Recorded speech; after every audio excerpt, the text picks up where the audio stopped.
Assalamualaikum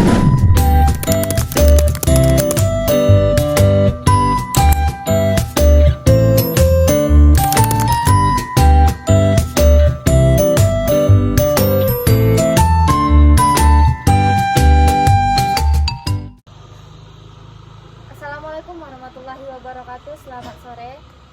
Sebelumnya mohon izin kepada dosen pengampu mata kuliah ini, mata kuliah Pendidikan Pancasila, dan juga kepada teman-teman TEA yang sudah memberikan kami kesempatan untuk memaparkan hasil video ini.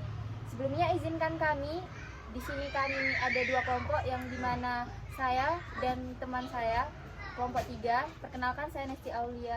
Kelompok 4, perkenalkan saya Nesti Aulia Tagaul dan teman saya Wira Sagata Tangosir. Saya Priska Priyatosoi.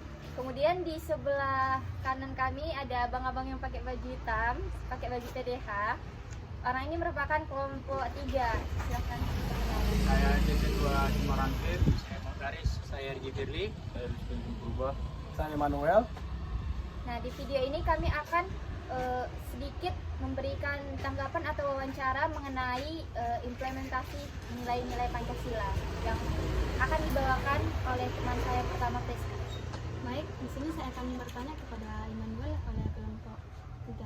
Nah, di sini saya ingin bertanya, bagaimana Anda mengamalkan nilai-nilai Pancasila dalam kehidupan bermasyarakat?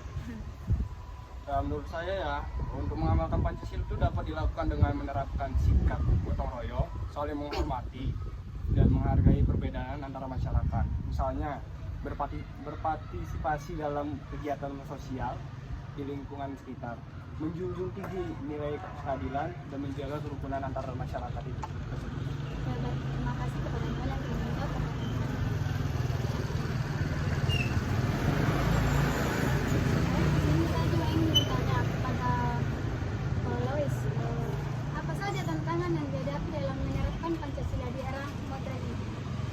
Tantangan utama meliputi globalisasi yang mempengaruhi pola pikir dan perilaku masyarakat. Pengaruh media sosial yang kadang memicu perpecahan, penyebaran hoaks, serta munculnya radikalisme yang bertentangan dengan nilai-nilai Pancasila. Terima kasih juga kepada Lois yang menjawab pertanyaan saya. Selanjutnya saya mewakili kelompok 3 bertanya pada kelompok 5. Pertanyaan saya, bagaimana cara mengintegrasikan Pancasila dalam pendidikan di sekolah? Saya, integrasi Pancasila dapat dilakukan melalui pendidikan karakter, mata pelajaran Pancasila, dan kegiatan ekstrakurikuler. Pembelajaran Pancasila dapat diterapkan secara tematik dengan menanamkan sikap kejujuran, kedisiplinan, dan serta toleransi sejak dini. Itu menurut jawaban saya. Kalau untuk pertanyaan selanjutnya, bagaimana peran Pancasila dalam mencegah radikalisme dan ekstremisme itu bagaimana? Ya. Menurut saya itu generasi muda dapat menerapkan nilai-nilai Pancasila dengan aktif dalam saya ulangin ya. Menurut saya itu Pancasila berperan sebagai landasan ideologi yang modern dan eksklusif dengan menanamkan nilai-nilai Pancasila seperti persatuan dan kemanusiaan. Masyarakat dapat terhindar dari ajaran dan ekstrem dan radikal. Pendidikan dan dialog antar agama juga penting untuk mencegah radikalisme menurut saya. Oke, kemudian untuk pertanyaan terakhir dari kami kelompok 4 kepada kalian kelompok 3, yaitu apa langkah konkret yang dapat dilakukan generasi muda untuk menerapkan nilai-nilai Pancasila?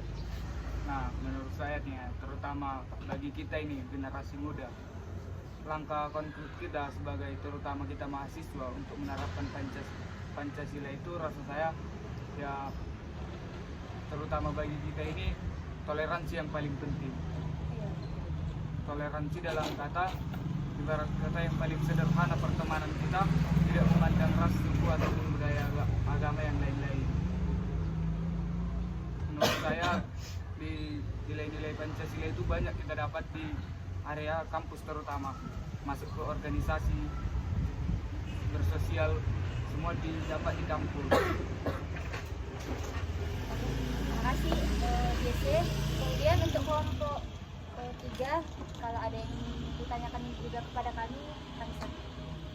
Oke, Saya dari perwakilan kelompok 3 ya. Tadi kan kalian tadi bertanya tentang cara mengamalkan dan tantangan apa aja yang kita alami. Lalu yang mau kutanyakan, pengaruh Pancasila terhadap pembentukan karakter bangsa ini, karakter di lingkungan masyarakat ini, agar bisa bersikap toleran dan dapat menghargai perbedaan, itu kayak gimana sih menurut kalian? Menurut saya, yang pengaruh Pancasila terhadap pembentukan karakter yaitu Pancasila mengajarkannya pentingnya sikap toleransi dan saling menghormati, seperti menghormati orang tua dan lain-lain. Nah, nilai-nilai seperti persatuan Indonesia dan kemanusiaan yang adil dan beradab mendorong setiap warga negara untuk menghargai perbedaan agama, suku, dan budaya. Hal ini menjadi karakter bangsa yang inklusif dan tidak diskriminatif. Nah, sama juga tadi seperti pertanyaan yang ditanyakan oleh Anda kepada Pancasila. Dan saya di sini akan menanyakan kepada Siska, apa yang dimaksud dengan warga negara yang berjiwa Pancasila? Nah, menurut saya itu warga negara yang berjiwa Pancasila adalah mereka yang menjalankan nilai-nilai Pancasila dalam kehidupan sehari, baik dalam bertutur kata, bersikap, maupun dalam bertindak. Mereka menjunjung tinggi nilai-nilai kemanusiaan, keadilan, kesatuan, serta berkontribusi dalam menjaga persatuan dan kesatuan bangsa ini. Baik, jelas untuk jawabannya. Nah, selanjutnya saya akan menanyakan kepada kelompok 4, apa saja sih nilai-nilai utama yang terkandung dalam Pancasila yang harus diterapkan oleh setiap warga negara. Baik, di sini saya mewakili kelompok 4 untuk menjawab pertanyaan dari saudara Eri. Pancasila sebagai ideologi negara memberikan landasan moral dan pandangan hidup yang menyatukan seluruh rakyat Indonesia. Pancasila menjadi acuan dalam menjalankan kehidupan bermasyarakat, berbangsa, bernegara, sehingga menciptakan keharmonisan dan persatuan di tengah keberagaman. Itu menurut dari kelompok. Pertanyaan selanjutnya itu, apa saja nilai-nilai utama dalam Pancasila yang harus diterapkan oleh setiap warga negara? Baik, kami sedikit menjawab. Nilai-nilai utama dalam Pancasila mengikuti 5 sila yang sudah ada, yaitu yakni satu ketuhanan yang Maha Esa, di mana nilainya bisa kita ambil dalam menjunjung keimanan dan toleransi antar umat agama. Yang kedua, kemanusiaan yang adil dan beradab, yaitu menghormati hak asasi manusia dan bersikap adil. Ketiga, persatuan Indonesia, menempatkan kepentingan bangsa di atas kepentingan pribadi atau golongan. Yang keempat, kerakyatan yang adil, kerakyatan yang dipimpin oleh hikmat kebijaksanaan dalam permusyawaratan perwakilan, di mana nilainya mengutamakan musyawarah dan demokrasi.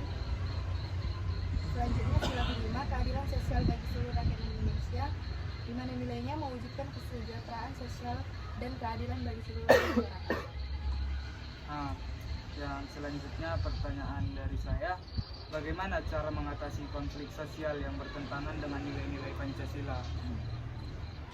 Kalau dari kelompok kami, cara mengatasi konflik sosial dapat dilakukan tentunya dengan mengedepankan dialog dan musyawarah. Misalnya dalam suatu lingkungan seperti lingkungan yang kita ada sekarang ini, jikalau misalnya ada konflik, tentunya kita pasti akan bermusyawarah dulu kan. Kita nggak bisa ngambil kesimpulan si ini salah atau si itu yang salah.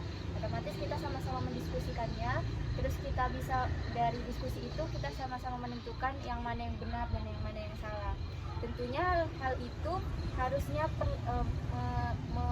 menjelaskan bahwa adanya penegakan hukum yang adil serta peran pemerintah dan tokoh masyarakat dalam meredam konflik dan menegakkan harmoni sosial.